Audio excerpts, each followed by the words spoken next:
All right, here is the video for notes 5-2, which is multiplying polynomials. So when multiplying polynomial expressions with variables, what we want to do is we want to multiply our coefficients, and then we're going to add our exponents. So I'm going to explain why we do that right now. So when we're multiplying polynomials, what we can do is we can actually expand this expression, right? So if we're doing 4x squared times negative 2x cubed, really we can write 4x squared as 4 times x, right? Because that's what it means to square something. And we're going to multiply that by negative 2 times x times x times x. Well, in this particular problem, our coefficients we know are the numbers in front of our variable. So for our first term, it's 4, and for our second term, it's negative 2. And then our exponents is 2 and 3. So the reason why we end up adding those exponents, so we multiply this, 4 times negative 2 gives me negative 8.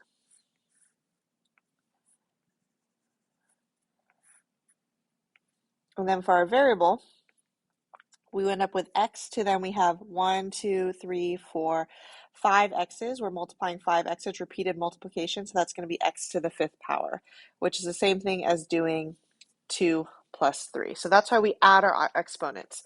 So the coefficients get multiplied and our exponents get added because that's telling us what repeated multiplication we're using. All right. So when we are multiplying a monomial times a polynomial, remember monomial is a one-term polynomial, really all we need to do is use the distributive property, okay? So we've used the distributive property before when multiplying. We're going to take whatever is out in front, and we're going to distribute that to whatever's inside the parentheses. So I'm going to do 4x times 3x squared, and what I like to do, any x that doesn't have an exponent, I like to go ahead and put a 1 on it, just because we know that when we multiply, we add our exponents. Okay, so looking at our first term here, we're going to multiply our coefficients. So I'm going to highlight my coefficients again. 4, 3, 2, and negative 3. So we know that those numbers are being multiplied. So 4 times 3 is 12. And then we're going to add our exponents. So our exponents, we have x to the first power, x squared, x to the first power. So x to the first and x squared, that's going to be x cubed. Then we have 4 times 2, which is going to be positive 8. And then we have x to the first and x to the first. 1 plus 1 is 2, 8x squared. And then 4 times negative 3 is negative 12. But don't forget, we have this x to the first power, so x at the end. So here it is multiplied. One of the most common mistakes I see is people tend to drop an x on our constant term. So if our last term is constant, but there's an x or x squared or something here, we need to make sure whatever variable is with the coefficient ends up on the last term because we're distributing it to the last term. All right, here's another example. So again, whatever number is out in front, we're going to distribute that to everything inside of the parentheses. Okay, so my coefficients I'm going to highlight in red. So is the number in front of the variable or the big numbers. And then we have our exponent. So any variable that does not have an exponent, I'm going to go ahead and put a 1 just to be sure we don't forget that that's really x to the first power. All right, so negative 2 times 3 is negative 6. And then 3 plus 4, that's 7. So x to the 7th power. Negative 2 times positive 2 is negative 4. And then x cubed and x cubed, 3 plus 3 is to the 6th power. Negative 2 times negative 5 is positive 10. 3 plus 1 is 4, so x to the 4th. And lastly, negative 2 times 9 is negative 18. And then don't forget, we can't drop that x cubed term. Here we go.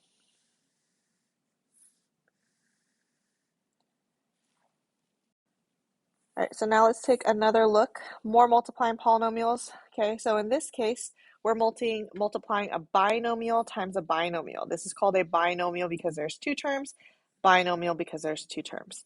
So in this case, we're not distributing 1 term, we're actually distributing 2, right? We're distributing the x to everything in the second parentheses, and then we're going to distribute the 5 to everything inside the parentheses. Okay, so I'm still going to go ahead and figure out what my coefficients are.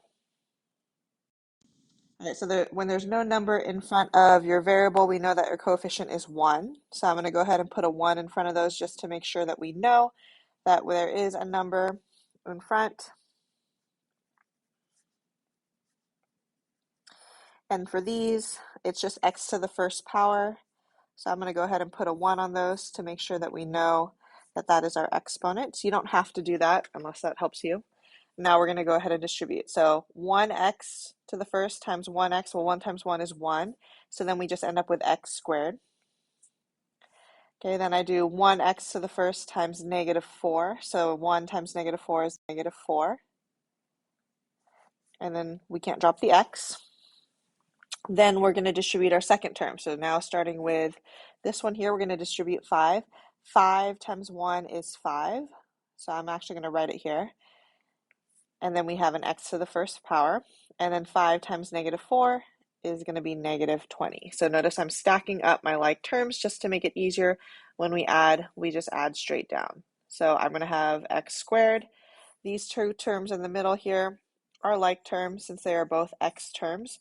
So remember, when we're adding, all we do, since we've identified them as like terms, we just add our coefficients. So negative 4 plus 5 is going to be 1x, or just x, and then minus 20.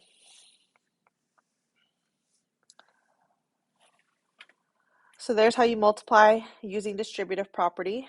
You just make sure you distribute both terms to the second parentheses. All right, so now let's look at a different method to multiply. It's called the box method.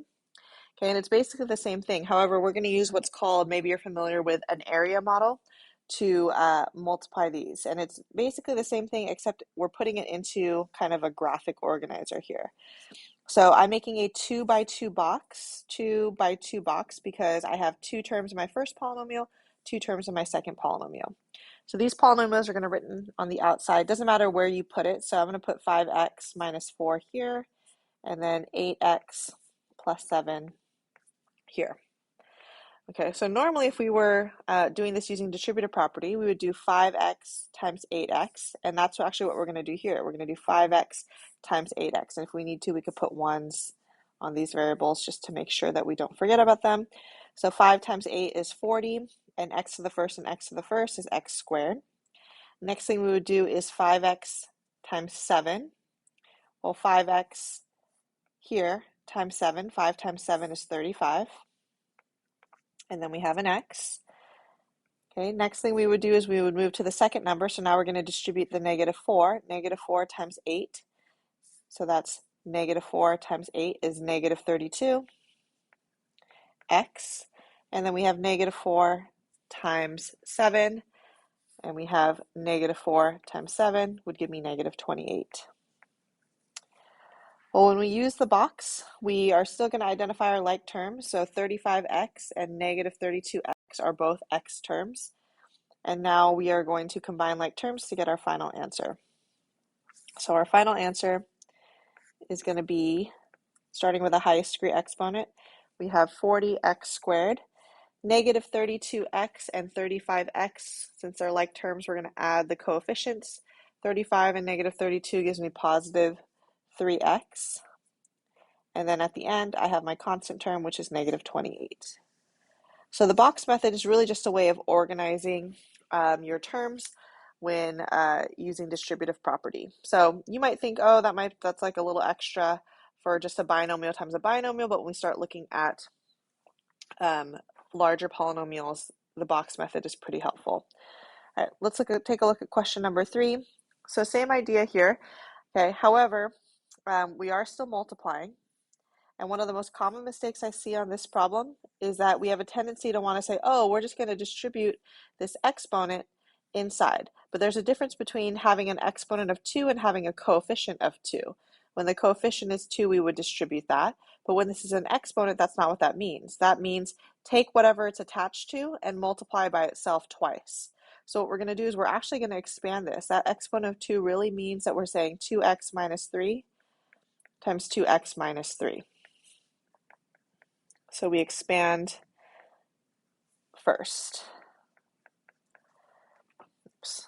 So once it's expanded, Now we can use whatever method we prefer. I'm going to use the box method. We're going to put these polynomials here, 2x minus 3, 2x minus 3, and we're going to multiply. So 2x times 2x is 4x squared. Remember, if you need to put the ones there. Negative 3 times 2 is negative 6x. 2 times negative 3 is negative 6, and again, x. And negative 3 times negative 3 is positive 9. So then we identify our like terms. Well, our like terms here are on the diagonal, which is going to happen frequently when you use the box method. Not every time, but pretty frequently. So then combining like terms, starting with the highest degree, we have 4x squared, and then we have negative 6x and negative 6x, which is negative 12x. And at the end, we have plus 9.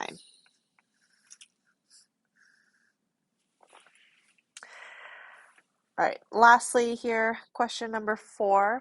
Well, not lastly, but last on this page, question number 4. We're multiplying, but now we're multiplying 3 different things. So that's kind of like the same thing. If I were to tell you to multiply 3 times 2 times 4, you would probably do 3 times 2 first, and then whatever you got, you would multiply that by 4. So it's kind of the same thing. What we're going to do is we're going to distribute that constant to the first parentheses first. So you end up with 6x minus 3, and then we're going to take that product and multiply it by the second parentheses. So make sure we don't distribute it to both parentheses, because like I said, if we were to do just 3 times 2 times 4, you don't do 3 times 2 and then 3 times 4 and then do this product times 4 again. You just multiply the first 2, and then whatever you get there, you multiply that by the last 2. All right, so now I'm going to take my polynomial, 6x minus 3, and put them on the side of the box. Again, you don't have to use the box if you feel like it's not helpful. You can use whatever method you want. All right, so now we're going to multiply. We're multiplying, so the coefficients get multiplied. 6 times 4 is 24, and x to the first and x to the first gives me x squared. Negative 3 times 4 is negative 12, and then don't forget about the x. 6 times 2 is 12, and then we have x, and then lastly, negative 3 times 2, it gives me negative 6. So again, we have our like terms here, and if you notice, these like terms actually cancel each other out because we have 12x and negative 12x, which makes 0. So that's what I mean by cancels out. So we'll end up with 24x squared minus 6.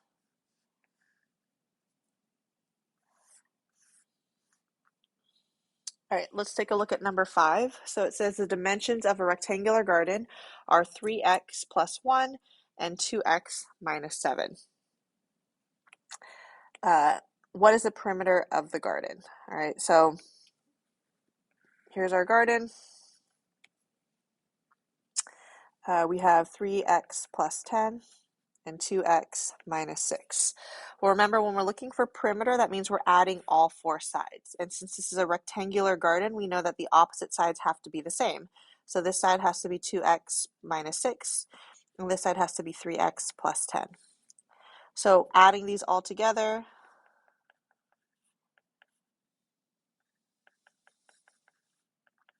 I'm going to go ahead and stack up my like terms.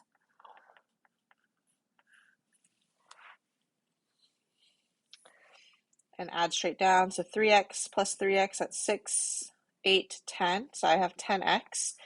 And then 10 plus 10 is 20.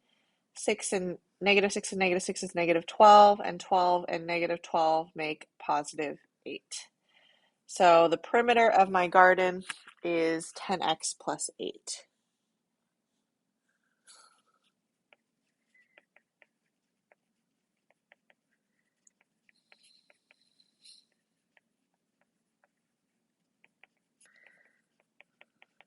And so they don't give us units, we're just going to go ahead and put units. All right, part B says, what is the area of the garden? Well, since this is a rectangle, we know to find the area, we just multiply length times width. So the area is just going to be 3x plus 10 times 2x minus 6. So I'm going to go ahead and use distributive property here. 3x times 2x, that gives me 6x squared. 3x times negative 6, 3 times negative 6 is negative 18. And then we have 10 times 2x, which gives me 20x. And then 10 times negative 6 gives me negative 60. So since my like terms are already lined up, I know that I have these two terms that I can combine. So we end up with 6x squared plus 2x minus 60, which is our answer. So I'm going to say the area of the garden is 6x squared plus 2x minus 60. And since we don't have units, we're going to say units squared, because remember, area units are always squared. All right, so now it says, suppose there was a rectangle-shaped hole in the middle of the garden with dimensions 2x minus 4 and 5x plus 8. So here's our rectangular garden. And then in the inside here is a hole in the garden, and it has dimensions 2x minus 4 and 5x plus 8. It says find the area of the shaded region. So let's first find the area of the hole.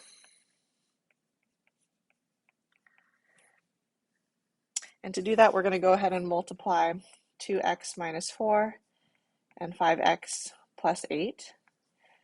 To mix things up, I'm going to go ahead and use the box method.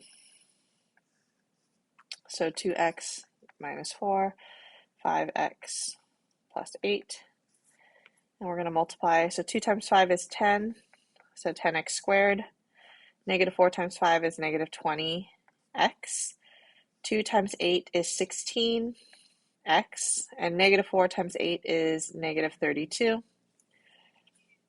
And then combining like terms here, we get the area is going to be 10x squared minus 4x minus 32. Okay, so now to find the shaded region, we need to use subtraction. Okay, so we know that the area of the whole garden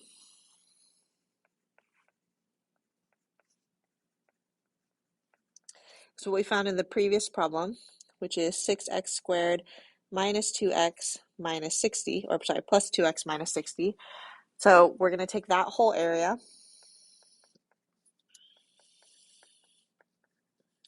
and we're going to subtract the area of the hole. That's going to give us the area of the shaded region.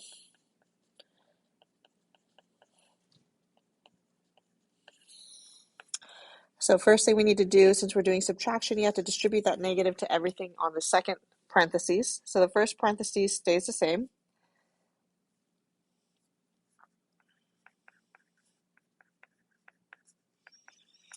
And then the second parentheses, so we're going to take this polynomial and the signs are going to switch. So it was positive, now it's negative. This one was negative, so now it's positive. And this was negative, so now it's positive. Okay, so the signs of the second parentheses changes. Now we can go ahead and just combine like terms. So starting with my x squared term, I have 6x squared and negative 10x, so that's going to be negative 4x squared. Then I have 2x and 4x, that gives me 6x. And then I have 60, negative 60, and positive 32, which gives me negative 28.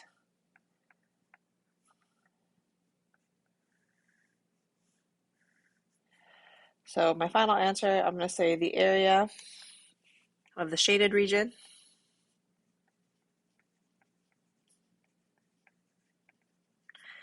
is negative 4x squared plus 6x minus 28 units squared. Because again, we're talking about area, which is why our units are squared.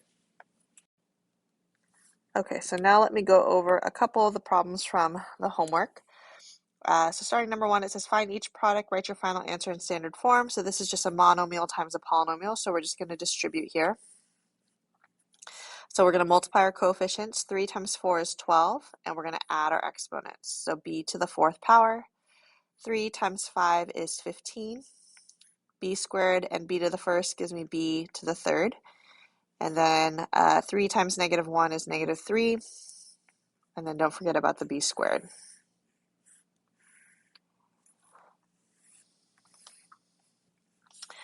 All right, number 5, here we are multiplying. We're multiplying three things, so I'm going to first distribute that coefficient to the first polynomial. So we end up with 20a minus 24, and then we're going to multiply 6a plus 3. So for this one, I'll go ahead and use, I'll use the box method for this one.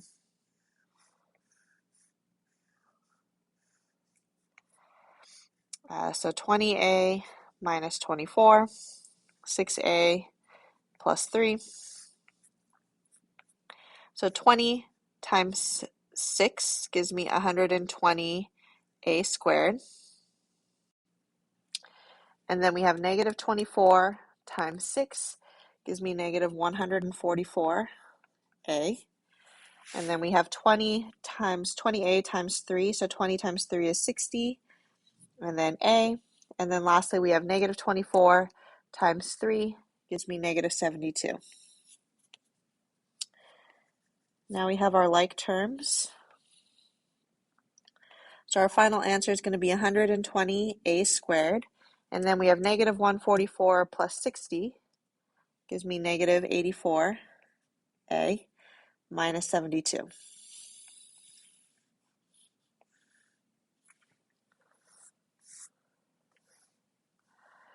All right, number 9. So before we multiply, we know that we need to expand this.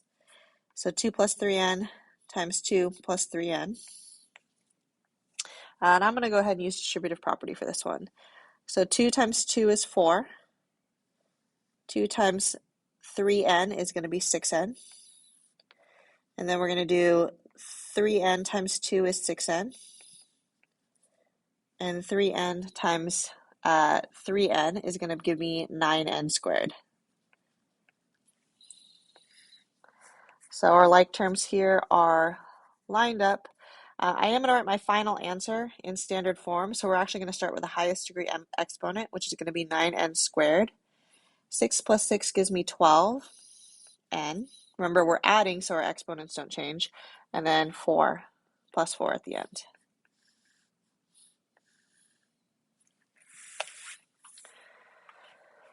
All right, lastly, we have number 11.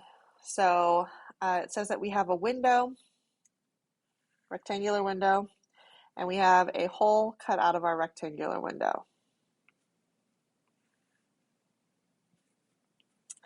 We have the dimensions of our window, which is 4x minus 7 and 3x plus 2. Then we have the dimensions of the hole, which is 2x plus 1 and x minus 2. All right, so we want to figure out what is the total area of the glass. So essentially what we're looking for here is we're looking for this area. So we need to find the area of the whole window.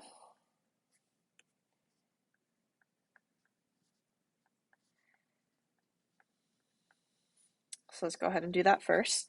So we're going to do 4x minus 7 times 3x plus 2.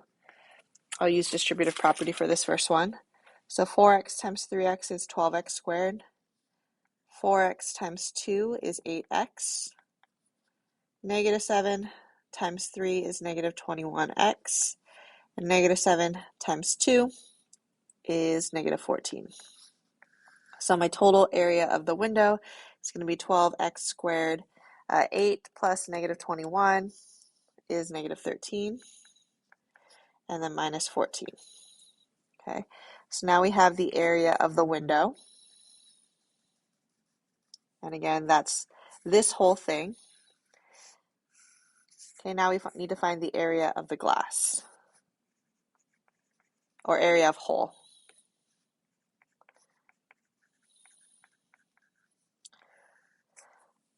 So it's going to be 2x plus 1 times x minus 2. So I'll use the box for this one just so you can see both methods. 2x plus 1 and x minus 2. So 2x times x is going to be 2x squared, because remember this coefficient is 1 and 2 times 1 is 2. 1 times 1x is going to be 1x. 2x times negative 2 is going to be negative 4x, and 1 times negative 2 is negative 2. We have our like terms here. So simplified, I get 2x squared minus 3x minus 2. So this represents the area of the hole. So now to find the area of the shaded region, or the total area of the glass, we need to subtract.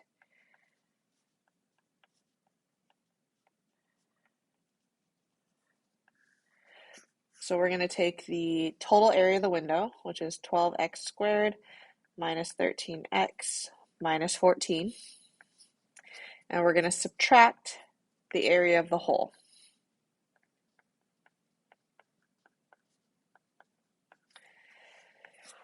All right, first thing we need to do is we have to distribute that negative to everything on the second parentheses. So first parentheses is going to stay the same. So 12x squared minus 13x minus 14.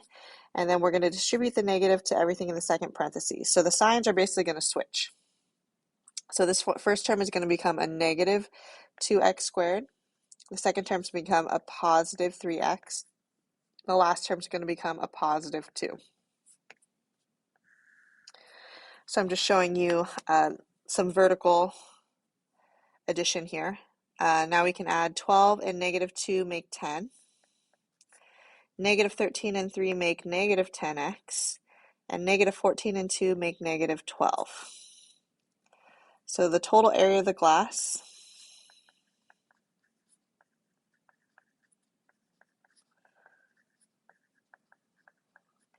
is 10x squared minus 10x minus 12. And our units, they don't give us units, so I'm going to say units squared.